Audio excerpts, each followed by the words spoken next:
সৃষ্টির আদিতে যখন আকাশ ছিল না, বাতাস ছিল না, এমনকি মৃত্যু বা অমৃতের বিভাজনও ছিল না, তখন মহাশূন্যরূপী দেবীর গলায় এই নরমুণ্ড এলো কোথা থেকে? সাধক কমলাকান্তের সেই অমর প্রশ্ন আজও বাংলার আকাশে বাতাসে প্রতিধ্বনিত হয়। ব্রহ্মাণ্ড ছিল না যখন, মুণ্ডমালা কোথায় পেলি? আজ আমরা খুঁজব এই রহস্যের উত্তর। মা কালীর গলায় এই মুণ্ডমালা কি কেবলই অলঙ্কার, নাকি এর আড়ালে লুকিয়ে আছে মহাবিশ্বের সৃষ্টির বীজ? ঋগ্বেদের নাসদীয় সূক্তে মহাবিশ্বের আদি কারণ নিয়ে যে পরম বিস্ময় প্রকাশ করা হয়েছে, দেবী কালী সেই আদিম অন্ধকার বা মহাশূন্যের মানবী রূপ। কিন্তু ভক্তের মনে খটকা লাগে তখনই যখন তিনি দেখেন সেই মহাশূন্যরূপী দেবীর গলায় দোদুল্যমান একগুচ্ছ নরমুণ্ড। প্রশ্ন জাগে, জগৎ সৃষ্টির আগেই কি তবে বিনাশ ঘটেছিল? তন্ত্রের পরিভাষায় এই মুণ্ডমালা কোনো বিভৎস দৃশ্য নয়, বরং এক গভীর ইঙ্গিত। 50 বর্ণ, মায়ের গলার এই 50টি মুণ্ড আসলে মানব জাতির বিনাশের চিহ্ন নয়, বরং সংস্কৃত বর্ণমালার 50টি অক্ষর। নাদ ব্রহ্ম, ভারতীয় দর্শনের শব্দই ব্রহ্ম।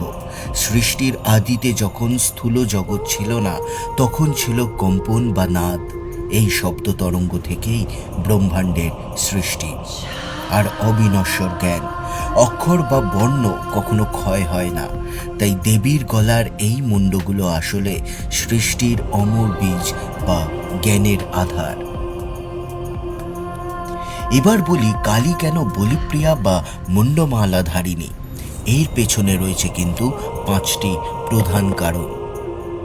জাগতিক মোহজাল ছিন্ন করার চিহ্ন এই মুণ্ডমালা। তন্ত্রের সূচনা, আদি অক্ষরগুলি থেকেই তন্ত্র সভ্যতার শুরু, যার অধিষ্ঠাত্রী স্বয়ং কালী। শক্তির দ্যোতক, প্রতিটি ছিন্ন মুণ্ড এক একজন সাধকের সিদ্ধি এবং অহংকার বিসর্জনের প্রতীক। ঐতিহাসিক সত্য, প্রাচীনকালে আক্ষরিকভাবেই নরবলি তন্ত্রের অংশ ছিল, যেমন কলকাতার চিৎপুর বা পাল যুগের ইতিহাস, যার স্মারক এই মুণ্ডমালা। আর প্রতিরোধের প্রতীক, পালযুগ থেকেই এই মূর্তি আক্রান্ত জাতির যুদ্ধং দেহি মনোভাব এবং শাক্ত প্রতিরোধের চিহ্ন হিসেবে পূজিত হয়ে আসছে। হিন্দু পুরাণ অনুযায়ী সময় চক্রাকার, একটি ব্রহ্মাণ্ডের ধ্বংস মানেই অন্যটির বীজ রোপণ। তান্ত্রিক বিশ্বাস বলে, বর্তমান সৃষ্টির আগে যে অসংখ্য কল্প অতিক্রান্ত হয়েছে, সেই ধ্বংস হয়ে যাওয়া জগতের অবশেষটুকুই দেবী অঙ্গে ধারণ করেন। তিনি আমাদের মনে করিয়ে দেন, সময় সবকিছু গ্রাস করলেও আদি শক্তি মহাকালকেও জয় করে দাঁড়িয়ে থাকেন। আর যদি দর্শনের চোখ দিয়ে দেখতে হয় মহামায়াকে, তাহলে বলি, সাংখ্য ন্যায় বা মীমাংসা দর্শন সৃষ্টিকে নানাভাবে ব্যাখ্যা করলেও শ্রীরামকৃষ্ণ বলতেন ব্রহ্ম এবং শক্তি অভিন্ন। জল যখন স্থির তখন ব্রহ্ম, আর যখন তরঙ্গায়িত হয় তখন তিনি শক্তি বা কালী। কমলাকান্তের এই প্রশ্ন আসলে মানুষের বুদ্ধিবৃত্তিক সাহসের প্রতীক। যখন মানুষ তার ক্ষুদ্র আমিত্ব বা ইগো বিসর্জন দেয়, তখনই সে দেবীর কণ্ঠলগ্নে স্থান পাওয়ার যোগ্য হয়ে ওঠে।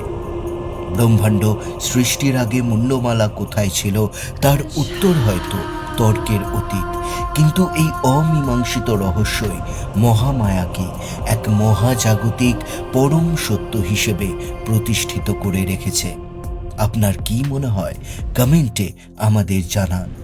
সনাতন ধর্মের এমন গূঢ় রহস্য জানতে হিন্দু কথা চ্যানেলটি সাবস্ক্রাইব করুন এবং ভিডিওটি শেয়ার করে ছড়িয়ে দিন। দেখতে থাকুন হিন্দু কথা। ওম ভৈরবায় নমঃ।